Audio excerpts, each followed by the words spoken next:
En direct de l'UDV, je reçois aujourd'hui Emmanuelle Cos, présidente de l'Union sociale pour l'habitat, et Meka Brunel, présidente de la Fondation Palladio. Bonjour à toutes les deux. Bonjour. Merci d'être avec nous sur le plateau de BITV. Alors, je m'adresse à vous en premier, Emmanuelle Cos. En tant que présidente de l'Union sociale pour l'habitat, quels sont les principaux enjeux pour le logement social face à la crise et face à l'inflation? Alors aujourd'hui, on connaît une crise, de l'accès au logement avec une difficulté, pour tout le monde de soit se loger dans le locatif, soit de pouvoir accéder à la propriété et le logement social, cherche évidemment à y répondre en essayant de poursuivre la construction de logements sociaux, donc des logements au marché, au loyer abordable, qui permettent de répondre à ces besoins, très précis. C'est aussi relancer l'accession sociale à la propriété et ça veut dire, mais c'est ce que font aussi les acteurs, privés, de l'immobilier, de continuer à défendre l'acte de construire, que ça soit des bâtiments qui existent déjà, qu'on va restructurer, soit de construire des bâtiments neufs. Mais en tout cas, il faut continuer à construire de manière intelligente parce qu'aujourd'hui, la population de notre territoire n'arrive pas à se loger correctement et nous ne pouvons pas simplement être passifs à cette situation. Et de votre côté, Meka Brunel, comment, la fondation identifie-t-elle et soutient-elle les projets, les plus innovants en matière d'immobilier, de ville? Tout d'abord, bonjour, merci de votre invitation.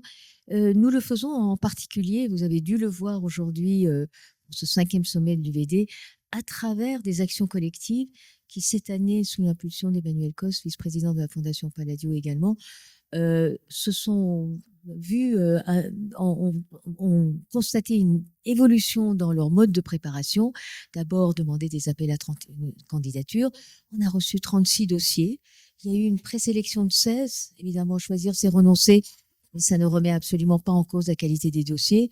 Et 6 qui sont distingués. Et il faudra amener à échelle toutes ces initiatives et nous sommes dans l'encouragement de cette manière-là. Et je reviens vers vous, Emmanuelle Cos. Comment l'USH travaille-t-elle à adapter, l'offre, de logement social aux nouveaux modes de vie? Alors tout d'abord, on doit les adapter parce que la population, elle change. Les personnes vivent plutôt seules aujourd'hui, ont moins d'enfants, elles vont vivre seules quand elles sont jeunes ou d'ailleurs quand elles sont âgées. Et donc il faut qu'on fasse des logements très différents, plus petits, pas non plus trop petits, plus petits, plus adaptés, à ces modes de vie et puis aussi agir vraiment sur les enjeux d'avoir des espaces extérieurs parce qu'aujourd'hui, il faut adapter tous nos logements à la question du dérèglement climatique, donc c'est-à-dire offrir des balcons, des terrasses, des jardins. Donc c'est aussi construire différemment et vraiment aussi penser que voilà, nos habitants, ils vont passer beaucoup de temps parmi nous. Donc il faut aussi qu'ils trouvent les moyens de grandir, vieillir, pour certains, dans ces logements et donc d'y être confortables, tout au long de leur passage parmi le logement HLM.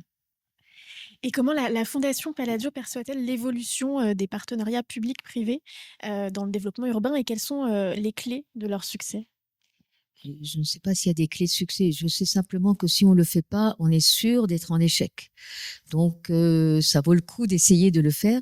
Et il y a énormément de mobilisation en ce sens. Je vous parlais des actions collectives. C'est vraiment ces coalitions d'acteurs publics, privés, transversaux qui travaillent ensemble pour porter à échelle sans demander des nouvelles lois immédiatement, sans demander de nouvel argent public en économie circulaire, si j'ose dire.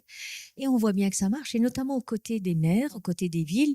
Et ce que nous faisons également avec les villes moyennes, c'est l'université in situ pour les accompagner en allant non pas de façon silotée, mais collectivement pour apporter des idées aux maires qui, derrière, peuvent faire leur planification, leur organisation. Vous savez, si on ne se mobilise pas, on ne va pas y arriver. Et la bonne nouvelle, c'est qu'il y a plein de bonnes volontés et plein de bonnes initiatives, donc continuons à les encourager. Merci beaucoup à toutes les 2 d'avoir été avec nous. Merci.